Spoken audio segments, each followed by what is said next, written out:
আমরা যারা Brazil support করি খুব ছোট থেকে, তাদের কাছে আমার একটা প্রশ্ন, সেটা হচ্ছে আমরা কেন ব্রাজিল সাপোর্ট করি। আর যারা 2010-এর পর থেকে ব্রাজিল সাপোর্ট করে, তাদের কাছে আমার প্রশ্ন হচ্ছে তারা কেন ব্রাজিল সাপোর্ট করে। আমি পার্সোনালি হচ্ছে ছোটোবেলায় যখন খেলাধুলা করতাম এবং আমরা বিভিন্ন দল সাপোর্ট করতাম, আমাদের গ্রামে একটা জিনিস প্রচলিত ছিল যে বিভিন্ন খেলা হইতো, যে ব্রাজিল বনাম আর্জেন্টিনা, স্পেন পর্তুগাল এরকম ম্যাচ হয়।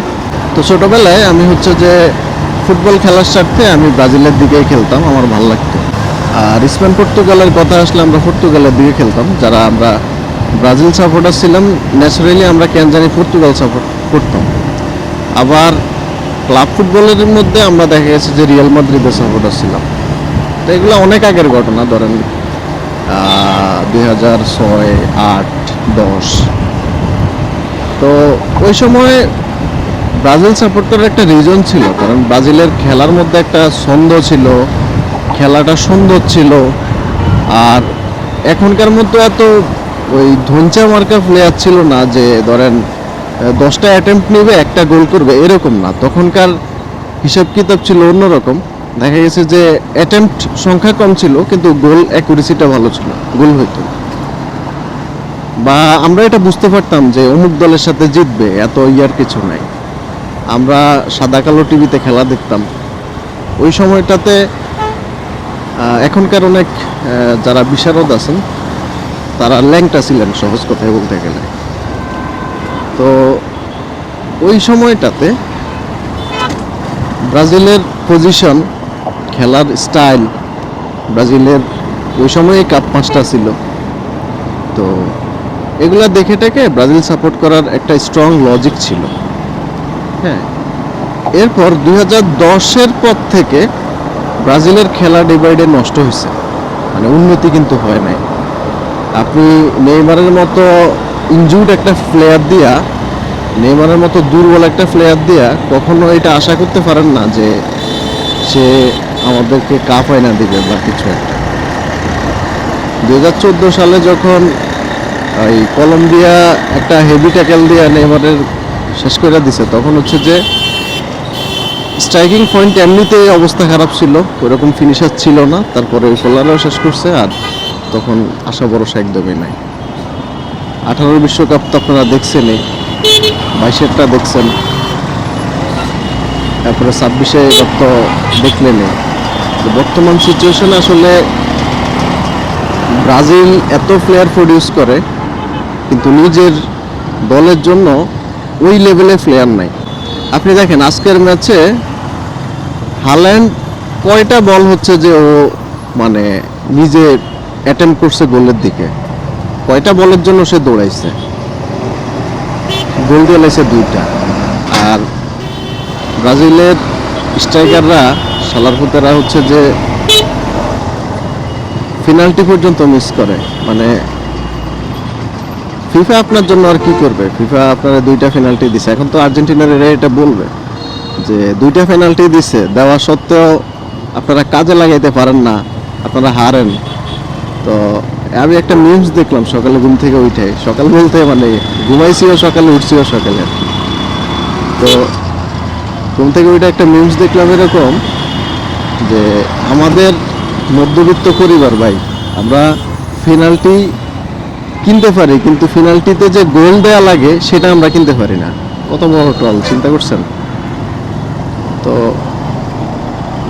এত বাজে খেলা দিয়ে আসলে বহু কিছু আশা করা অন্যায়। যারা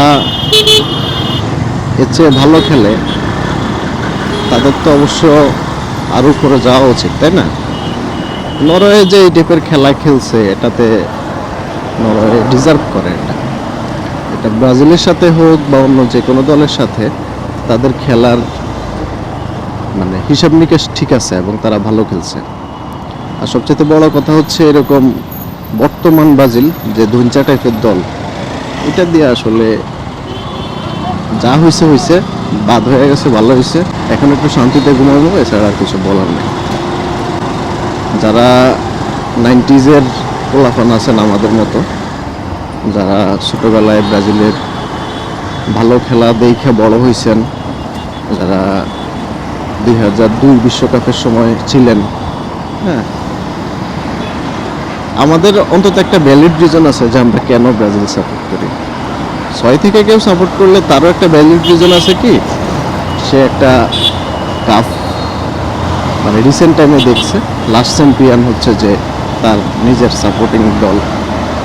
বাট বর্তমান সময়ে আইসা যারা 2010-এর পর থেকে ব্রাজিল সাপোর্ট করেন, আমি মনে করি এরা খেলা বুঝে না, এদের খেলা বোঝার দরকারও নেই।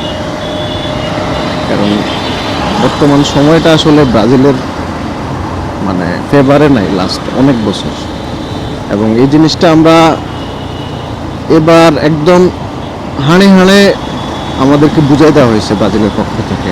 এর আগে এতটা হাড়ে হাড়ে বোঝানো হয় নাই। 2014 সালে মনে আছে কি না যে জার্মানির সাথে 7 গোল খাইছে, এটা অ্যাকসেপ্টেবল।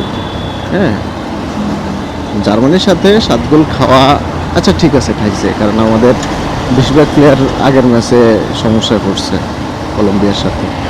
কিন্তু এখনকার এই সময়ে আইসা নরওয়ের মতো একটা দলের সাথে, যাদের বলতে গেলে হাই লেভেলের এরকম স্টার প্লেয়ার একটা দুইটা, হ্যাঁ, তা আপনারা সব কিছু তো জানতেনই, সব ক্যালকুলেশন তো আপনাদের কাছে ছিলই, তাও আমরা যদি এভাবে হারি কেমন লাগে কম। যাই হোক, বিশ্বকাপ খেলা নিয়ে আমার একটা পছন্দক্রম ছিল। পছন্দক্রমটা হচ্ছে, আমার পছন্দ তালিকার প্রথম দল ছিল ব্রাজিল, যেহেতু ছোটোবেলা থেকে সাপোর্ট করি। এখন যদিও আমি লাস্ট 2018 থেকে হচ্ছে ফ্রান্সের তীব্র ভক্ত হয়ে গেছিলাম। এটা আমার সাথে 2018-তে যারা ছিল তারা জানে যে 18 থেকেই হচ্ছে যে আমি ফ্রান্সের ভক্ত। তো যদিও হচ্ছে যে ব্রাজিল যেহেতু ছোটোবেলা থেকে সাপোর্ট করি, ব্রাজিলের প্রতি একটা আলাদা টান আছে, কিন্তু ফ্রান্সরাও তো আবার বাদ দেওয়া যায় না, তাই না? তো এখন ফ্রান্সের উপরেই ভরসা, আর পর্তুগাল আশা করি পরের ম্যাচে বাদ পড়ে যাবে, আমরা প্রত্যাশী। আর নরওয়ে কি দুর্ঘটনা ঘটায় আল্লাহ ভালো জানে। বাট আমার একটা চয়েস লিস্ট ছিল, এটা আমি অলরেডি পোস্ট করছিলাম যে আমার টপ 4 চয়েস লিস্ট হচ্ছে: first Brazil, second France, third হচ্ছে পর্তুগাল, ফোর্থ হচ্ছে নরওয়ে, মানে যাদের সাথে আমরা এই ম্যাচে হারলাম। নরওয়ের খেলা আমি মেনলি দেখি একটা দুইটা প্লেয়ারের জন্য, উদীয়মান বেশ ভালো খেলতেছে,